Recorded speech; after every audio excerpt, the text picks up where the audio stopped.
Well, here we are with another post-GA episode of the Presbyterian and Reformed Churchman. I have ruling elder Bob Mattis with me. Bob, thank you for being with me and for this conversation. It's an honor and a pleasure. So why don't you introduce yourself to us, Bob? I know you're in my home state of Florida, but I was from South Florida, so that's I know you're not down there. But tell us who you are, how long you've been in the PCA, how long you've been a ruling elder, what you do for a living, and a little bit about your family. Okay, Bob Mattis. I go by Tanker Bob in the flying world.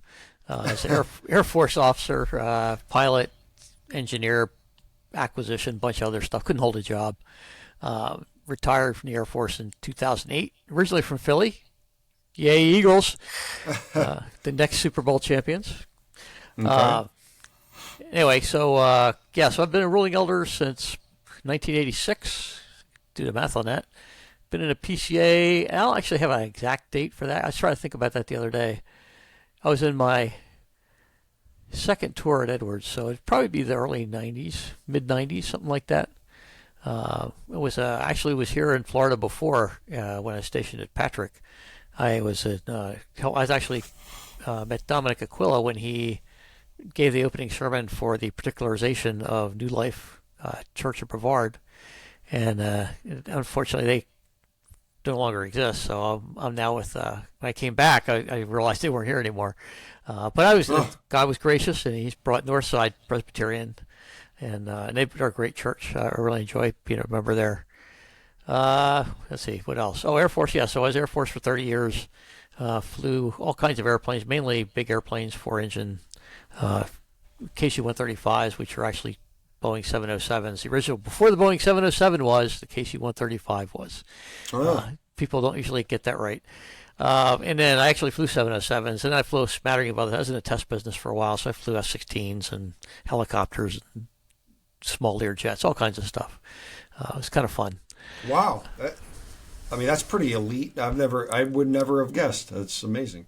So so the new Top Gun movie, was that? No. It was entertaining, yes. Okay. F-18s, that's a Navy jet. There's a funny story with that. Why they use the F-18? Because F-18 is not the line. It is a line fighter, but it's not the state-of-the-art fighter, right? The F-35 is what the Navy has now for state-of-the-art. The catch is that F-35s are only made with a single seat. There are no two-seat F-35s. Oh. And so they couldn't they weren't going to let them go off alone, and they couldn't put them in the back seat of one, so they had to make up a story as to why they're not using F-35. And probably most people didn't even notice. At the beginning, they said, well, we had these F-18s because, there's this GPS thing, we can't take the F-35s. And I'm like, what? They had to make up a story for Tom Cruise. Had to make up a story. But other than that, it was exciting. I enjoyed the movie. Don't get me wrong. I really enjoyed the movie. And I could say more about it, but I'm not going to. Okay. So yeah, it was fun. He does a good job. Whatever Tom Cruise's theological views are, which are very strange, but he when he goes into an acting role, he works very hard at it. I know when he did the Jack Reacher. I don't know if you ever read Jack Reacher books or something. No. Jack Reacher is this like 6'4" gigantic guy. So in fact, if you watch the TV series, it's more like that guy. Right. People don't want to mess with him. Well, Cruise is like knee high to a grasshopper. But he worked really hard, and like the martial arts stuff and the weapons stuff is pretty authentic in what it looks like because he practiced this. Like Kevin, what's his name? Cano, the guy that does the John Wick movies. Keanu Reeves, yeah. Keanu Reeves, yeah. He does a lot. In fact, he shoots matches, 3-gun matches, but he studied weapons extensively. You don't see nothing you see in those movies that I noticed anyway is inauthentic. He reloads regularly, he does tactical reloads. He just does a great job in those movies. Anyway, so that wasn't why you wanted to interview me anyway. No, but that's interesting stuff. Both those guys have had a renaissance in their careers. It's anyway. Yeah. So your family. Married to Janet. She was a former Army and then civilian law enforcement for like 12 years, and then put herself through night school while she was still working, and got her degree, business degree, and ended up, or actually got a programming degree, software anyway. And she programmed software for a while, and then transitioned over. Now she's a program manager for an IT company. But really, a lot of hard work in her life to get where she's at. Very successful at it. So. All right. And how long have you been retired from the Air Force? I retired from the Air Force in 2008. Oh, for quite some time. So what are you doing in your You say it's quite some time. It doesn't seem like that long ago. Well, yeah, I mean, what's that, 15 years? I mean... Yeah, I could have gone all day without hearing that, yeah. Okay, sorry. Well, I wouldn't have guessed. So what are you doing with your time?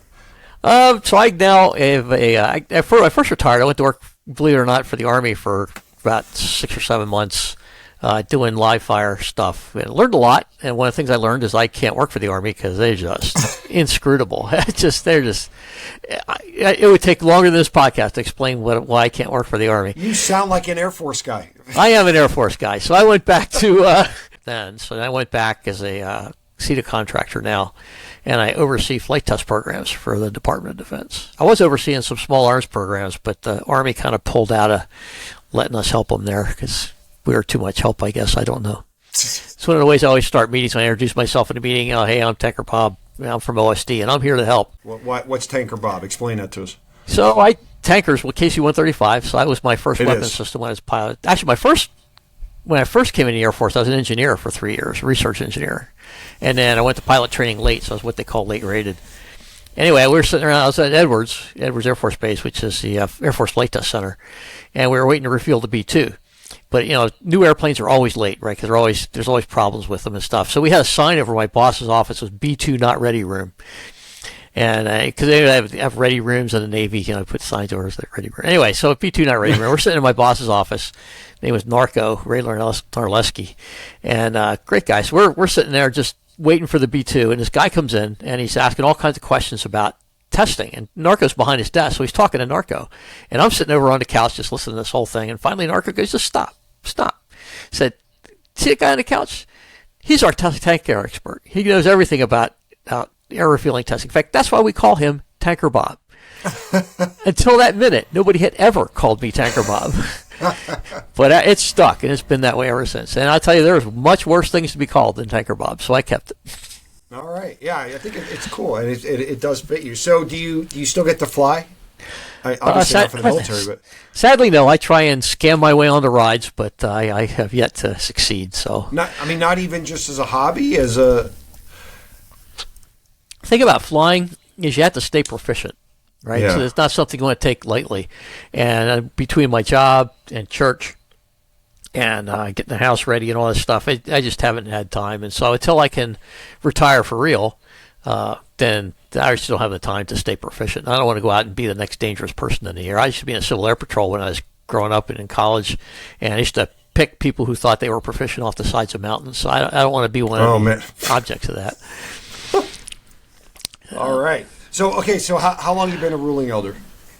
Ruling elder since 86, and then the PCA, like I said, probably around 94, 95.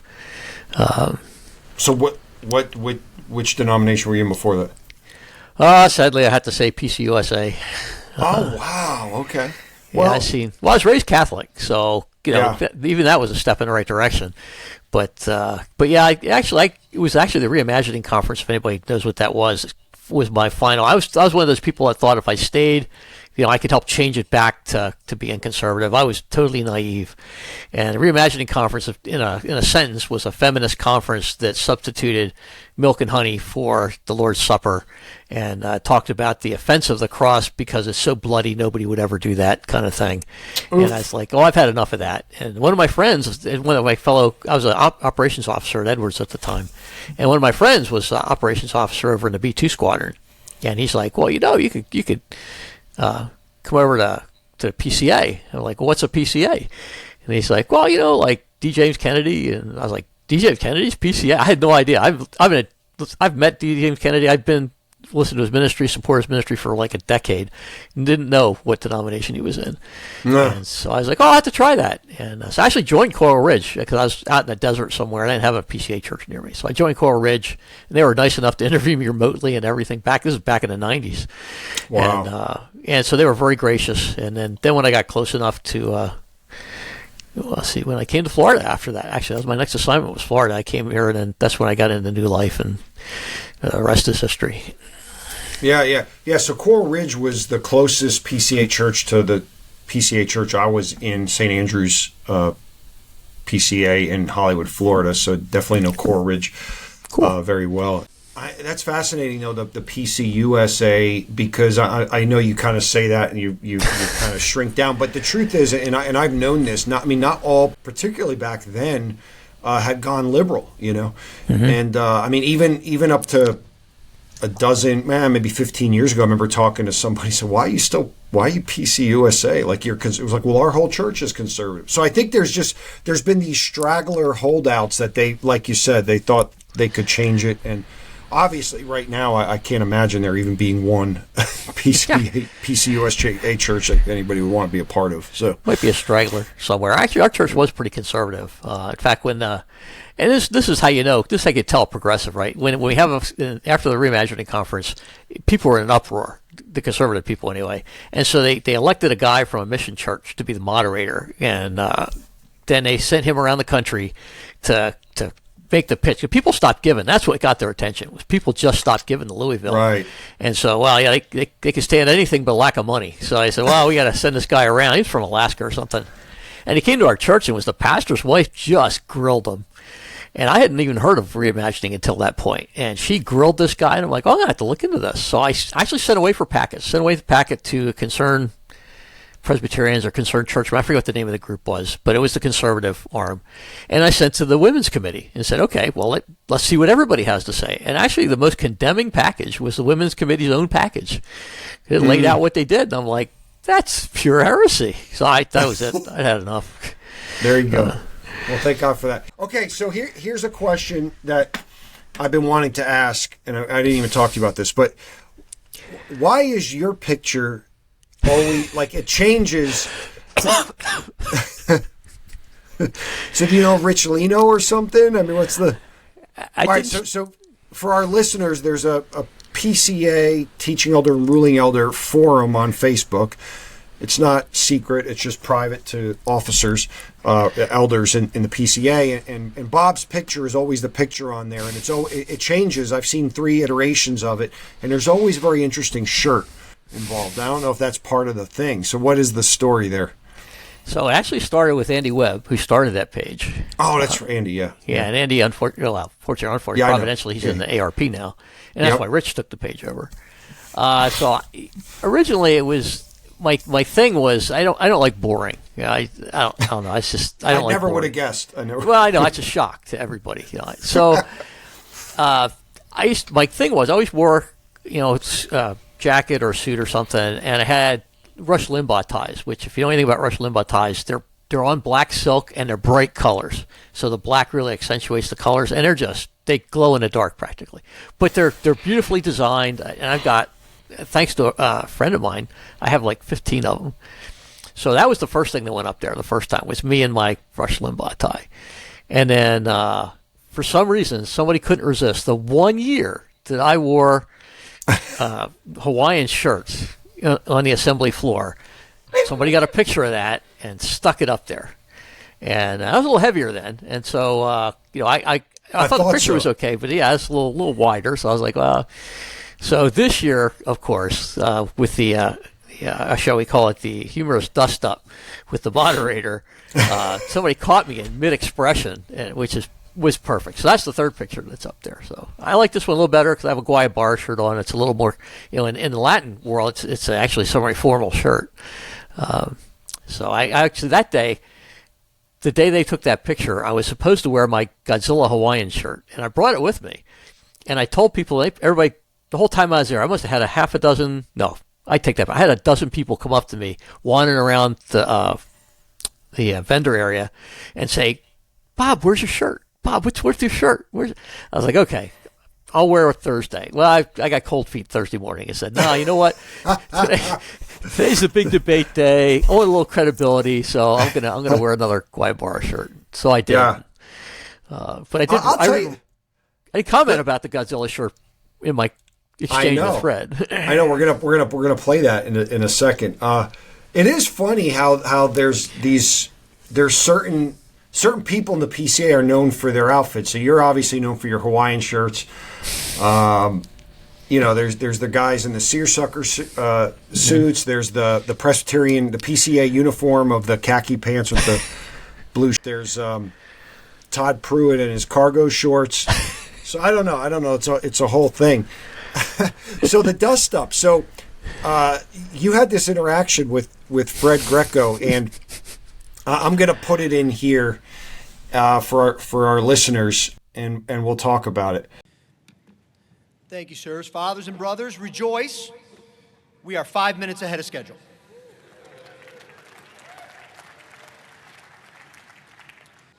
All right, so we are now still in the motion in gross.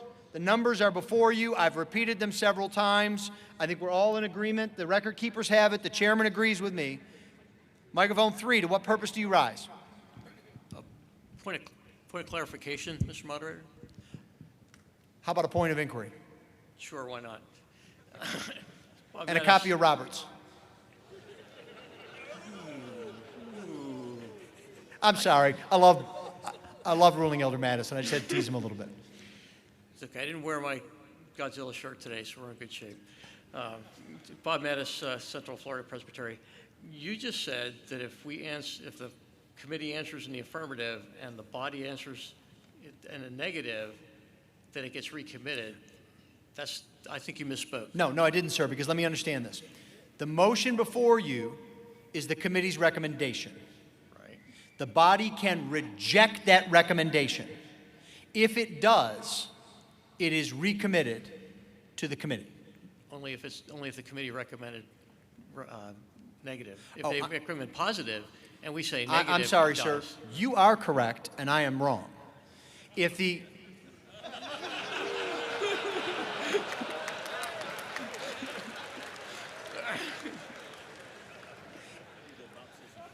No. Amen and amen. Okay. So if the committee has recommended answering in the affirmative and the floor rejects that recommendation, it is deemed answered in the negative. Ruling Elder Mattis is correct. However, if the committee recommends answering either in the negative or by referring it back to the presbytery, and that recommendation is rejected, that is what is recommitted back to the Overtures Committee. Thank you for that clarification. I would not want to lead us astray. And so what I found funny about that whole, like you called it, the dust-up, was Fred Greco, our moderator, was just, at that point, I think it was Thursday morning, and he was really jamming in his role. I mean, things were moving along. He would give us time updates, as you heard in the video, or as our listeners would have heard in the video, like, you'll be happy to know we're 5 minutes on early. You know, like we'd have these. I think the first time he did that, on Wednesday, we ended up losing an hour on some procedural thing at some point. But, and so you stood up to. What kind of motion did you? Not motion. What was your point? Point of what? Well, it was a point of inquiry, but I knew I was going to correct him, and I wanted to do it as gently as possible because Fred and I are great friends, and so I said, well, point of what did I say? Point of clarification. Point of clarification. Yes. And so Fred couldn't resist. Like, oh, how about point of inquiry? So my usual way, I said, yeah, okay, why not? And then he had to come back with a book and a rules, Robert's rules for you, and I'm like, ooh, okay, I see how this is going. Yeah. So then I was going to be nice about it. So I just went in and I stated my point carefully and quietly. And yeah, but hold on. So when he said that to you, do you know Fred? Oh yeah. I mean, like you guys know each other. You're on. So yeah, because I think he probably wishes he didn't say that. Like then he had to apologize. Like, hey, Bob, I know Bob. Well, our So- personalities. I mean, I'm from Philadelphia, so I'm like, Philadelphia was twice voted the most hostile city in America, right? And they went to interview the mayor was Rendell at the time. Rendell was I don't have a lot of respect for Rendell. In fact, he was the guy that was responsible for burning down a big part of the city when they tried to break up the movement.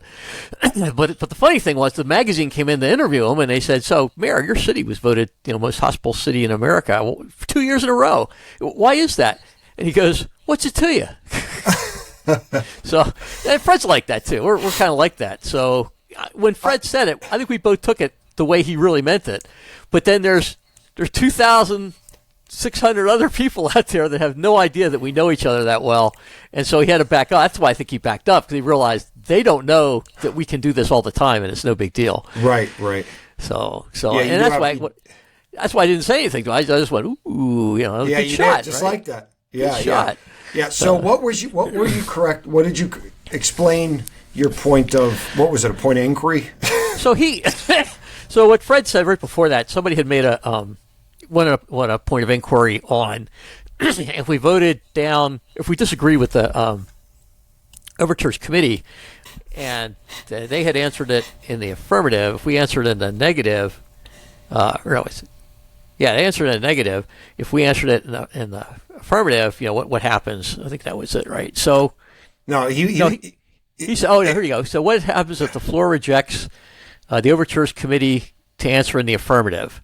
And Fred said, "Well, in that case, it would be recommitted." In fact, his exact words were, "He knows exactly how this is supposed to happen."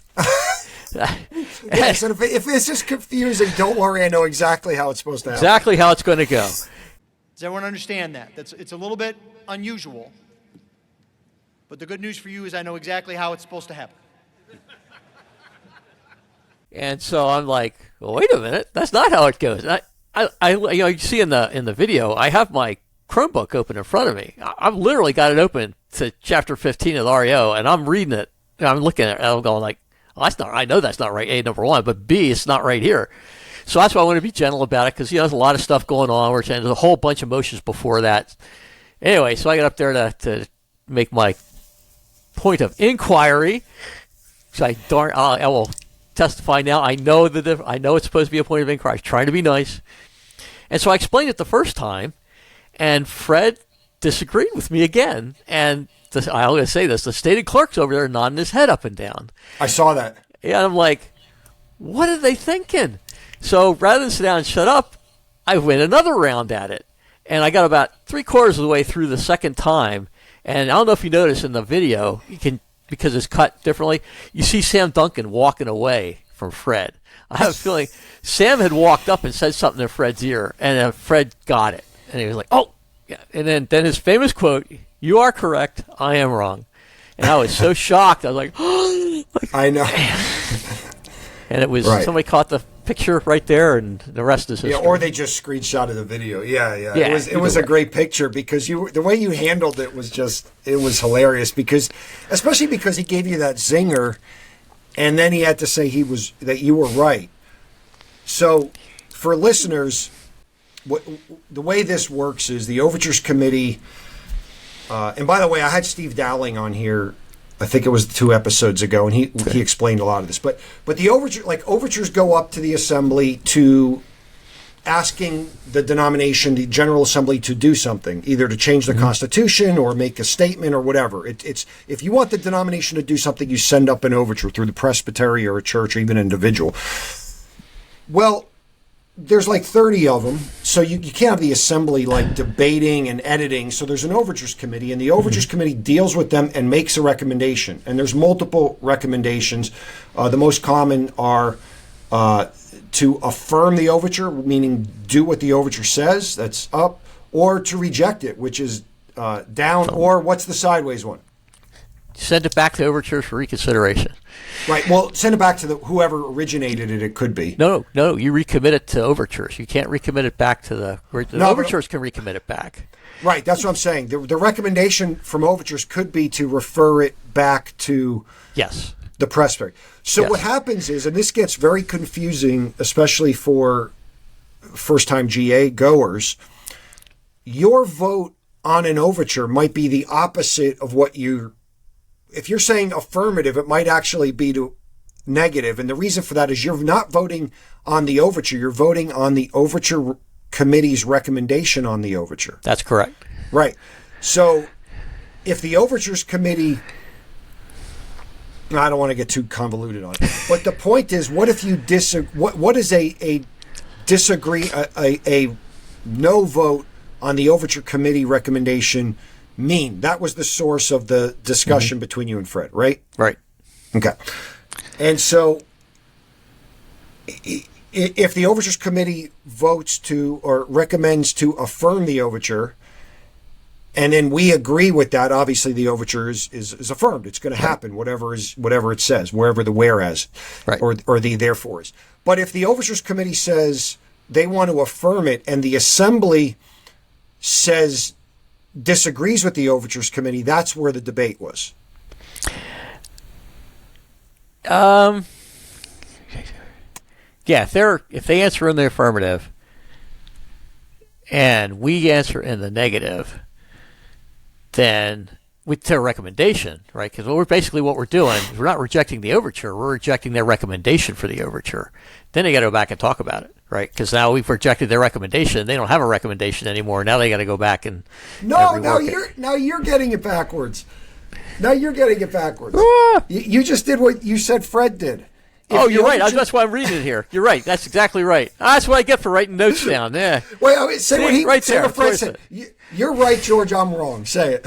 Yeah. All right, George. You're right. I'm wrong. I fell into the Greco rut. That's hilarious. Right. Okay. Yeah. So, but here's the funny thing, Bob. You are a ninja. You used a Jedi mind trick on Fred, because the truth is, he actually said it right. You said, I'm going to play it for you. You said he said it wrong, and you said it right, by the way. And you got him to admit that he said it wrong when he didn't say it wrong. No, he did actually say it wrong. All right, well, here, we're gonna play it. Let me see if I can share it. All right. All right. This is hilarious. All right, you can see that? Yep, now I can. All right, I don't know if you're going to be able to hear it too well, but maybe you will. One last point that I want to make sure everyone knows. If a recommendation comes from the Overtures Committee in the affirmative, and you reject that recommendation, it will be considered that we have answered it in the negative. Did you hear that? Yeah. So what he just said was right. Yeah. No, I said, but he's not done yet. You go to the next part. That part's right. If a recommendation in the negative is rejected, it will be recommitted back to the Overtures Committee. So that's right also. No. What do you mean no? All right, hang on. Let me bring it up. I have it on my little computer here. Rule assembly operation. Chat Article 15. Oh, it's 15.8. You present it to the assembly. Here we go. Should a recommendation proposing to answer an overture in the affirmative fail to be adopted, the overture shall be considered to have been answered in the negative. Should a recommendation proposing to answer an overture in the negative fail to be adopted, the overture by that action will be recommitted to the Overtures Committee. Right. That was the paragraph I was working with. Right, and that's what he said. So let's play again. I don't think that's what he said. Hold on, listen. If a recommendation comes from the Overtures Committee in the affirmative, and you reject that recommendation, it will be considered that we have answered it in the negative. If a recommendation in the negative is rejected, it will be recommitted back to the Overtures Committee. You see? Ooh, yeah. How about that? but there was about 5 minutes between that explanation and when you stood up.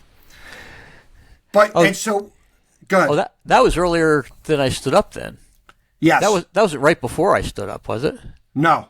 Yeah, so he said it right the first time. Then the second time he said it right before I stood up, he said it the reverse.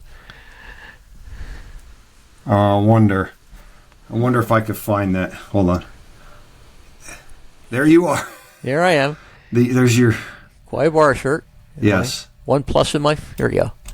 If the Assembly rejects the Overtures Committee recommendation, which is to answer in the affirmative, the RAO specifies that overture will be recommitted to the Overtures Committee.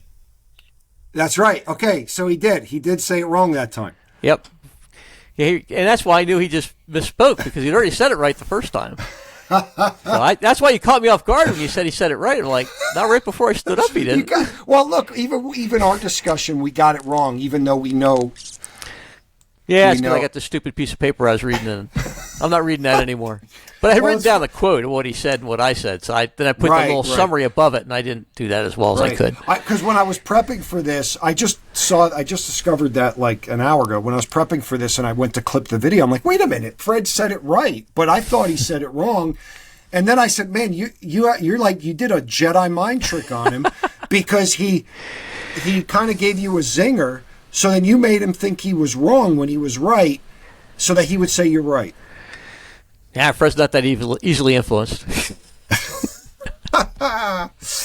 It was a great moment. Fred was a great moderator, and that was a fun moment overall. And it was a great shirt. Even that you wore a yellow shirt. I know it wasn't your dragon shirt or whatever you said, but my Godzilla shirt, no, but it was the brightest. That is the brightest. Guayabara shirt that I own, so that's why I wore it that day. Okay. All right, so we covered a lot of serious stuff. Like first, the pictures that we get to see of you online in different shirts, and now how you and Fred did battle. We can. Yeah, that was 30 minutes, by the way. So let's get into let's talk some GA stuff. So you're a guy that every General Assembly. You have something to share. You know your polity. You care about the church. You care about the assembly. You're involved. But let's talk that first. Then we can talk the assembly. Like where did that kind of passion and heart come from? Because there's thousands of people there. Not everybody stands up and talks. So. Well, no, I think our first GA was 34, and that's the one that we started talking about the federal vision stuff. And I ended up. Dominic Aquila was the moderator, and I was like, I didn't really understand the issue, to be honest with you. I know that much about it, and so, but I was still on active duty at the time. And I was like, you know what? I've been a commander a couple times. I run these big offices in the Pentagon and stuff. I was like, I have a pretty good ability to sort out the wheat from the chaff. And so I went up to Dominic after the thing, and I said, hey, I wouldn't mind doing this. And he's like, well, why? I said, well, I told him the same thing, and he's like, okay, I'll think about it. So anyway, a couple weeks later, he called me back. And then, so he went up, we did our stuff. That's where I met Ligon Duncan and John White and Grover Gunn. And just a great bunch of folks. Really enjoyed it. Sean Lucas was on there. Great bunch of folks. And we came back, and so we got to, because we were the study committee, we got to sit up on the dais, stage, whatever, and look out at the crowd and listen to the debate. And so I heard the debate, and I didn't say anything. I didn't have a speaking part in that, which I was fine. Bob, hold on one second. Are you saying you were on the study committee for Federal Vision? Yes. Oh, I didn't know that. Okay. Yeah. Keep going. That's okay. I may have questions about that, but go ahead. Yeah, that was a great experience. Grover Gunn and I worked together. We split up into teams of two, and Grover and I worked together. A consummate Southern gentleman, just a great guy, and solid theological. Anyway, so I'm watching the debate, and I'm hearing a lot of emotional stuff, a lot of ad hominem stuff, logical fallacies, and I'm like, this is my second General Assembly, and I'm like aghast at what I'm hearing. And it seemed to me, I didn't know a lot of the people at the time. I learned about them later, but some of them were pretty popular people amongst a group or whatever, and those people, got the cheers and stuff, and even if they said something that really was not material, or material in the sense of it wasn't meaty, it was just some fluff that they came out with, and it wasn't until dear departed R.C. Sproul stood up and said, this is about the gospel. How can we even be debating this? And he was exactly right, and that swayed everything. Up to that point, I couldn't tell you how the vote was going to go. Anyway, so we won the vote like 98% in favor of the report, which was astounded me given the debate I just listened to for almost 2 hours. But I kind of after listening to that was like, you know what? The quality of debate here is not what I expected to see at a national meeting of a denomination. And, I'm pretty quiet guy. I don't talk much. So, I figured, all the years in the military and stuff, I can do this as well as these people can do this. So I took it on my own to study Robert's rules, to study I got a little cheap sheet I like to use, parliamentary procedure, BCO, read through the BCO, the RAO. My presbytery at the time sent me up to be, I think it was that second year, to be the convener of the Overtures Committee, the very first Overtures Committee, because I came out of Potomac Presbytery. Dave Coffin and a bunch of other people worked on it and set that up. And so I got to be the first convener of it, and that was interesting experience. But it was also a learning experience for parliamentary procedure and all that kind of stuff. And I just kind of came under conviction that your ordination as a ruling elder is to the Church of Jesus Christ at large, not just to your local church. And that's, I think, the way most ruling elders think about it is, well, yeah, I'm a ruling elder here in this church. And that's true, but that's not everything that's true. Just like teaching elders, you have a calling to the larger church, and that includes presbytery, it includes the denomination. And so I've tried to live that out as best I could. I had some advantages, right? I make some decent money, so churches don't pay for me to go to General Assembly. I paid for myself to go. Really? Yeah. I can't. And one of my personal convictions is I don't like taking money from the church, period. I give money to the church. I don't take money from the church. That's not my thing. There was one exception to that. Billy Boyce talked me into doing it one year. It was a favor to him. And I like Billy, so I did it that one year, but that was it. So that's just one of my things. The other thing is, and I don't want to, this actually is an invitation.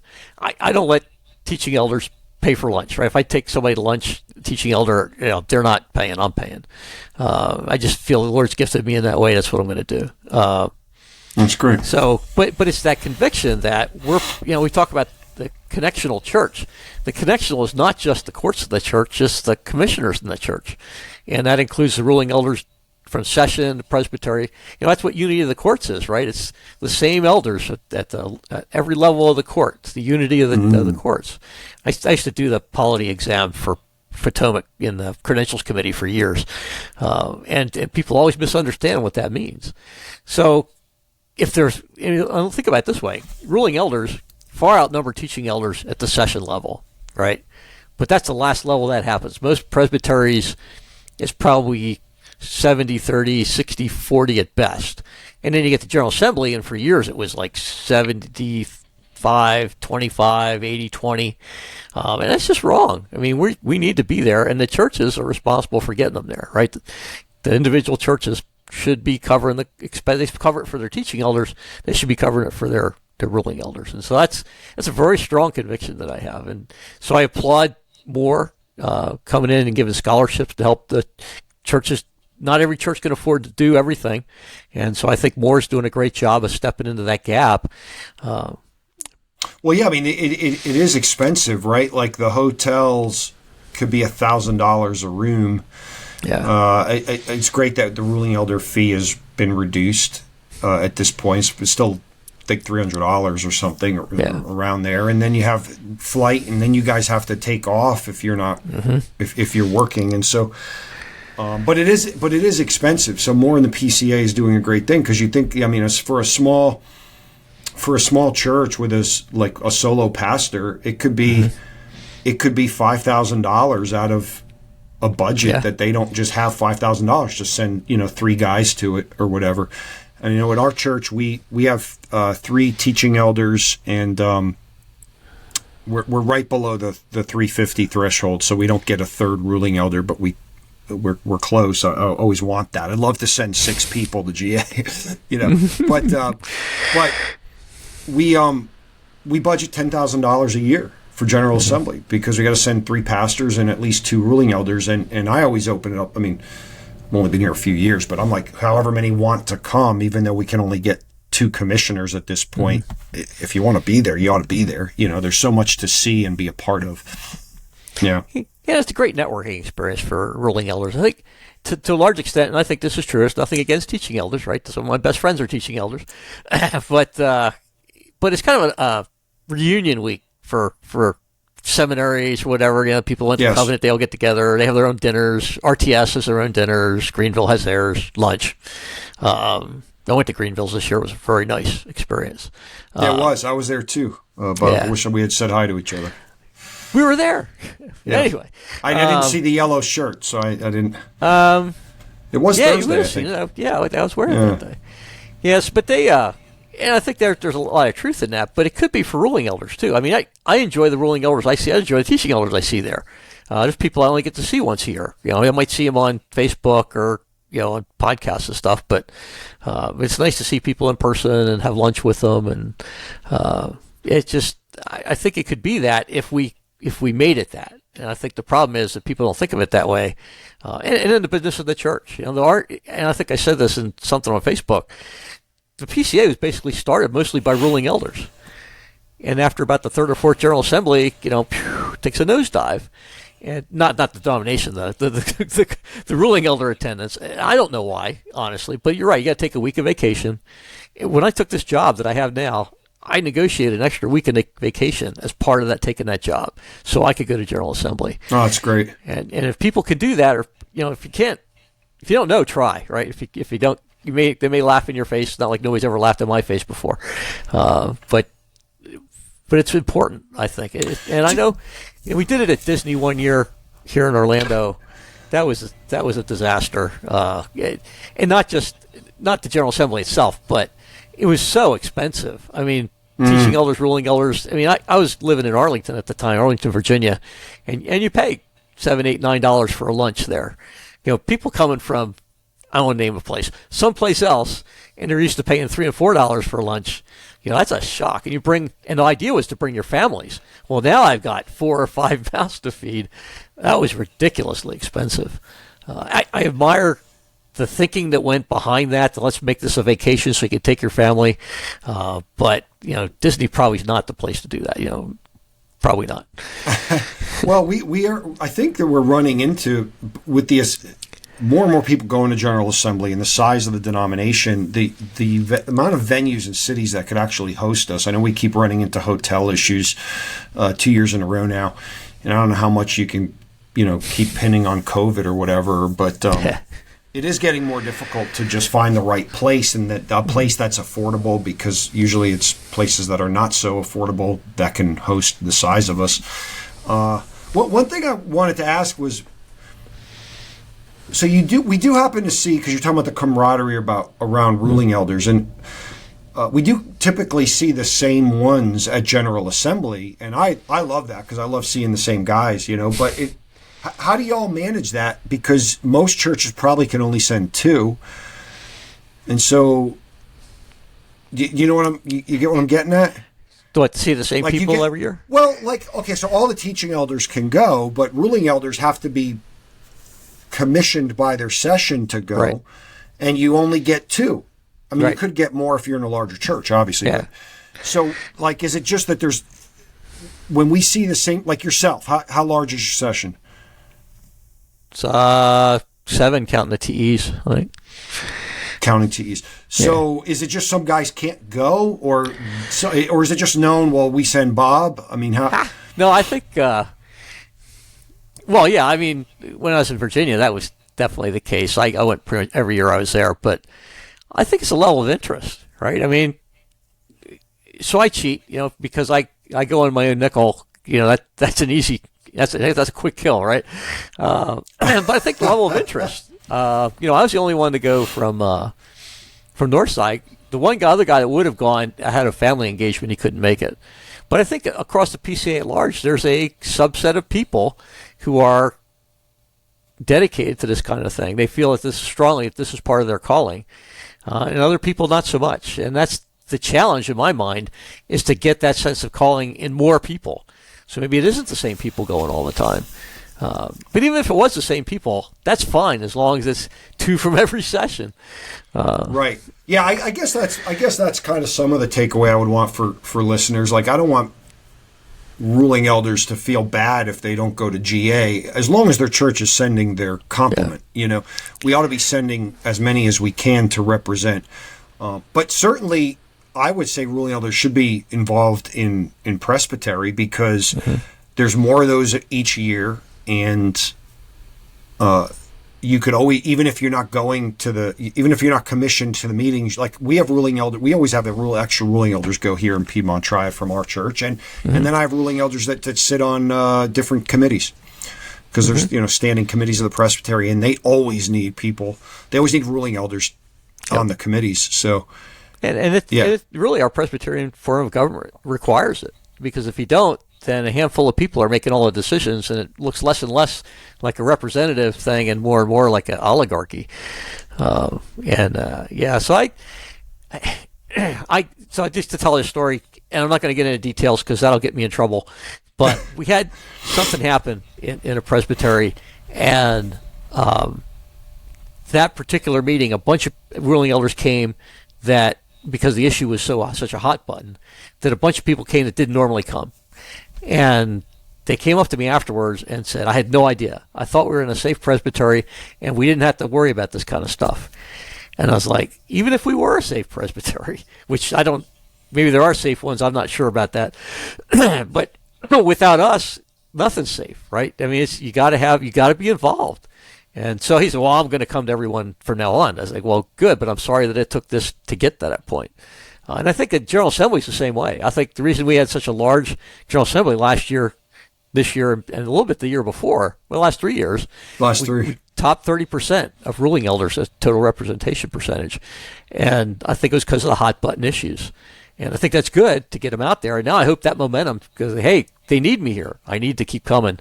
Otherwise, people that are louder are going to be more, they're going to get their way, and the larger body of people are just getting dragged along. And I've seen that.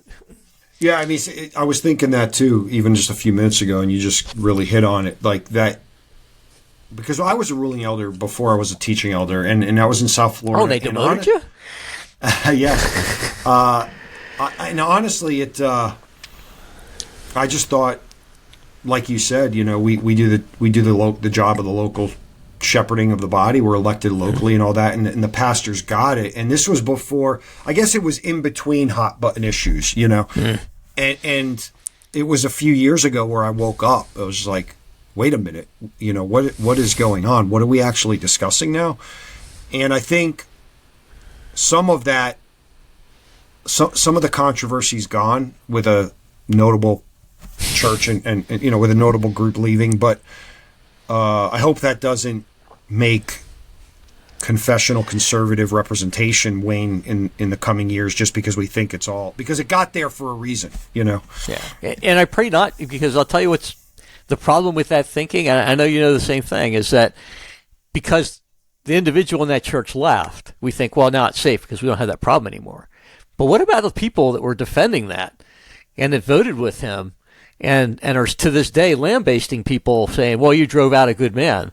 It's like, those people are still here. That one guy in his church that left. So I think it's naive to say, well, the problem's gone away because he left. Well, what about all the people that enabled him? Not just in that presbytery, but across the PCA. Now, there's a small number of people. I'm not saying there's like millions of them, but it only takes a small number of vocal people to have things go badly. So how do you feel about this last GA and the trajectory of the PCA and all that? I am heartened for a couple of reasons. And I actually wrote this in my report to the session that, number one, I thought, like you said, Fred did an awesome job. He is, I think, probably in the top 2 or 3 parliamentarians in the nomination, as far as, because anyway, so he is. So, and he's not shy. And so he moved people along and let people, and I think it helped the people too, because nobody wants to sit on the floor of General Assembly and stammer, right? Maybe that's part of the thing with ruling elders as well, at least speaking at GA, is, well, I don't know all the parliamentary procedure. Well, we can help that. There's a booklet that came out this year, and there's other helps I've been pointing people to, and Fred really helped those people, and I thought that was awesome. I think this is maybe you can correct me, I think this is the shortest General Assembly we've ever had, at least in my time going. I know, we got out early on Thursday. We didn't, never seen that before. So the second thing is, I was heartened because you may or may not have noticed, I didn't speak as much this year as I normally do. And the number one reason for that, the only reason for that, is that when stuff comes up, I take notes. I want to say this. I want to say this. I want to say this. So I don't forget my points. I don't write out some people write out long speeches. I haven't figured that out. I just write a couple of bullet points. I'm a military guy. I write bullet points. And then as people got up to speak, I start checking them off. And I was elated with the level of debate that I heard from people I'd never heard of before this year. I think it was well reasoned. Not everyone, but it was generally well reasoned. People were saying what I was going to say, and then things I never thought of. And that just tells me that we're headed in the right direction if people keep doing that, right? That's the thing. Because the same old people that give the emotional arguments and logical fallacies and all that, they're still there, and they're still doing that. And I don't expect that to change. But what I do expect to change is the people like this year that stood up to speak for the first time. It takes a lot of courage to do that the first time you do it. A little bit of courage to do it the second time. And after the moderator slaps you, then I guess, I don't know, maybe it's start over again. But so I think that's the second reason that I'm hard. And the third reason is the worship. Let me be careful how I say this. There's been years when I didn't go to any worship service because I knew it was going to be the political talking points of the day, right? People that set up the assembly, whatever the topic of the year was, they're going to pick people who are going to speak favorably to whatever.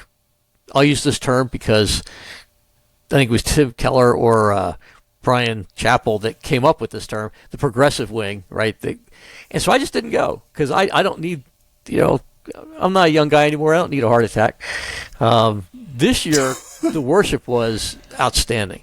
Yeah. Absolutely outstanding. And it's like, that was awesome. I think so. The last couple of years actually it's been good. This year I think it's been particularly good. And it's not to slam on any individual that may have preached in past years individually, but I think that told me that confessionalism is still alive and well. We just need to work hard to keep it that way. Because churches, denominations go both ways, and sometimes it's not linear. Right. Sometimes they go up for a while and they go down and they go back up again. That's why I see the PCA. We kind of went down for a while, lost a lot of conservative people, which breaks my heart. People like Andy Webb, just to pick one. Andrew Barnes was another one. He was even before that, over different issues. But the point is, if all those people were still here, we'd be even stronger as a denomination. Unfortunately, we've lost those. And so we need to build that back up. We need to find the next Andy Webb, the next Andrew Barnes. I just picked those two because I happen to know them personally. A bunch of other people, and so we can't afford the losses. So when I talk to other ruling elders, I'm like, "Hey, we need you because this year showed, the last 2 years especially, have shown how much we need you. This year shows what you can really do if you show up and participate." I think that's the difference this year. Yes, I also think teaching elders can help, introduce their ruling elders, get them acquainted, help them. We only brought one this year, but we had two. The other ruling elder that was supposed to come, his mother got in a terrible car accident days before GA. She's recouping, so that's just in case anyone was worried about that statement. But the point is, we would have brought two, but we had one. It was his first GA, and I just made sure I got him tickets to everything I was going to. Because you can get lost in a sea at this thing, and people want to be included, they want to be introduced, and before you knew it, he had his own connections and relationships just over the week, and it was awesome. And I just think we can do that more for more guys for sure. Yeah, absolutely agree. Also, I like that you brought up about the speeches on the floor GA. Yes, there's a lot of younger guys that are stepping up and showing good leadership. They're articulate. I mean, if I got up, I've only ever got up twice. Last year I got up to tell him the clickers, he's got to give us more time with the clickers. That's what I said. I don't remember that. How and that's what we needed, and I was thanked for it. And then this year I got up and asked them, it was almost like we were going to move into these overture votes without the numbers of the omnibus on the screen. And I got up and I bungled if it was a point of inquiry or point of order or whatever. It probably was a point of personal privilege because we needed to see what we were voting on. No, it was point of inquiry. It's an inquiry. Point of privilege.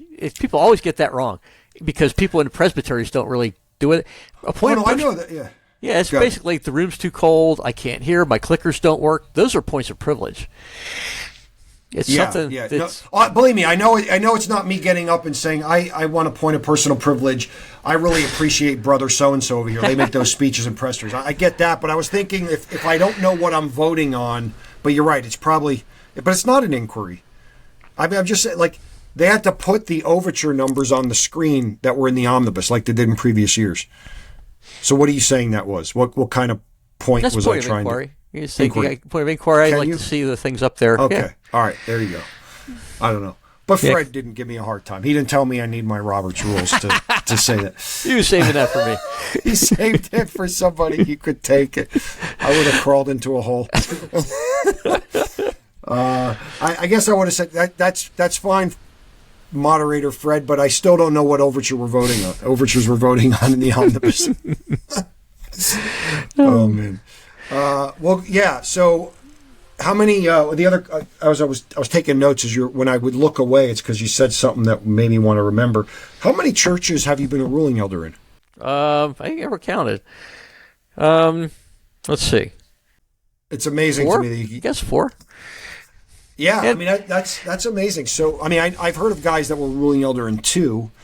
I understand you travel around for military. That's not the point, but it's often to gain the respect of the congregation for them to nominate you and put you up. Like, when you go to a church, did you like just make your interest known? Do you try to fly under the radar until somebody figures something out? Like, what's your? It depends. I mean, if like when I was at New Life here before, I knew I was only going to be there for a couple of years, right? 3 years at the most, the nature of that assignment. So, I showed up when they were Mission Church, and I pitched. I mean, the thing is to pitch in right away. It's not. I guess there's 2 ways you could if somebody comes in and starts lobbying for it. That's wrong, in my opinion. Or somebody comes in and just starts pitching in. Make yourself useful. And then people get to know you. And they normally, that church was brand new, so they didn't have it. But other churches have like a year. You have to be there a year before a member for a year before they'll put you up for the session. So far, it's been 6 months average that people, because you do stuff and people go, oh, hey, you're doing good stuff. You're contributing. And I think that's even with members. You get to a new church, sit back for a week or 2 and see where the lie of the land, and then get involved, do something. See where the needs are, and just do something. So that's just my philosophy. Is military. You don't sit around for. I've heard commanders say, well, I take the first year of my command and kind of see where things are, and then the second year, usually get 2 years, 3 at the most, but 2 years is common. And the second year, I'll make the changes or whatever needs to be done. I'm like, I sat through one staff meeting, and I was like, okay, I'm not going to change everything, but we could be more effective if we did these things, right? Because if you only have 2 years and you wait a year, you've lost half the time you're going to be there, right, to contribute. And so in the church, how long any of us have on this earth is unknown. But I'm not 20 anymore. Not that I was any more likely at 20, for different reasons perhaps. But contribute while you're here. I mean, that's what God expects of us, right? To live holy and righteous lives, and part of that is, for officers, is contributing to the church wherever you are. But I'm happy to just contribute, and that's I think the ruling elder mentality that we want to foster. Teaching elders too, don't get me wrong, but usually you're called to a specific thing, whereas ruling elders, we're just called to do everything, I guess, that we can do. Well, and they pay us, and it's sort of our job. Yeah. So yeah. Wow, you just want to help though. That's as I work with congregants, like you're talking about congregants, and I often run into 2 kind of poles of people. I mean, there's more than that, obviously, but like as far as volunteering, and some people, it's like, well, in this phase of my life, my kids are in school. When they get out of school, I'm going to get involved, and there's all this. It's just like, when's the right, like there's the other person who's just obsessed with finding the very right thing and place to serve in. And I'm like, well, we have some needs here. No, I don't feel called to that. We have some needs here. I don't feel, and it's just like waiting for the perfect opportunity. Meanwhile, there's opportunities everywhere that we need them, Yeah. It's so definitely the other thing too, with that first group, what kind of example is he setting for his kids? Yeah, Oh, no, don't worry about totally. getting to the church until you have the time. That's right. Yeah, it's just Yeah, totally. yeah. So I love the heart to just want to jump in and where there's needs, and the Lord will put you where your gifts fit. I mean, and that, I think that's what I'm getting from your conversation, sort of under the scenes, because again, like, you can go to a church, and it takes the church has to know you to nominate you. Like you said, a year. Our church is really like 3 years. That's just what it's been. So sometimes we get somebody here that is just on fire, and they're serving, and they're all, well, they've only been here a year. It's like, you mean to tell me we got to wait 2 more years? Yeah. Why? The Lord's using them. They're like, but every church has their things. So, but the fact of the matter is that it's so quick with you is because people recognized you're an elder. Well, I think so. It's also what the Lord wants, right? Says He ordains all that comes to pass. So it's, occasionally I get asked questions about my Air Force career. They go, "Well, how come you didn't make general?" I'm like, well, because God didn't want me to be a general. God wanted me to be a general, I'd be one. I could give you a whole bunch of Air Force reasons why, but the bottom line is God didn't want me to be one. So I don't look back to say what happened. I'm going like, okay, Lord wants me to go do this now, so I'm going to go do this now. Yeah. It's just an attitude. I think there's there's a Puritan book called the Duel of Christian Contentment. Good book. And that's, we struggle with, especially in my career, you want excellence, right? Because excellence is what gets this country ahead, what keeps us safe, keeps us free. And the church is what keeps things moving along. At the same time, you want to have a level of contentment where that's not my life goal to be, the best whatever. It is to be the best whatever, but not for my purposes, for God's glory, to say, hey, look, I'm a Christian and I'm doing this. How can you say you can't be a Christian and do that kind of thing? So I think so. There's that balance between contentment and excellence that I struggle with every day. Yes. But it's a good thing to struggle with. If you're struggling with what can I do to get by, then that's the wrong struggle. Right. Well, I think as part of that, the big thing is contentment is not complacency. And some people act like it is. And so we should have, there should be a fire in us to want to further the kingdom, Yeah. Well, Bob, this is great. This is about our time, but if there's anything else you had, because I know you had your own sort of list, is there any other comments or things you wanted to share with the listeners? No, I think the biggest point I wanted to make today we've already made, and that's the role of ruling elders across the denomination and the calling being to the church at large. But it's the PCA. We need to get ruling elders more heavily involved. Well, this was a great conversation. Okay, well, your big moment was you challenged the moderator and you won. It was great.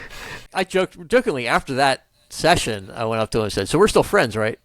But later we talked about it, and that's not true. We didn't talk about it because we didn't have to. We just had a great time. Yeah, we just had a great time. It didn't seem. One thing that was nice about it didn't seem tense at all.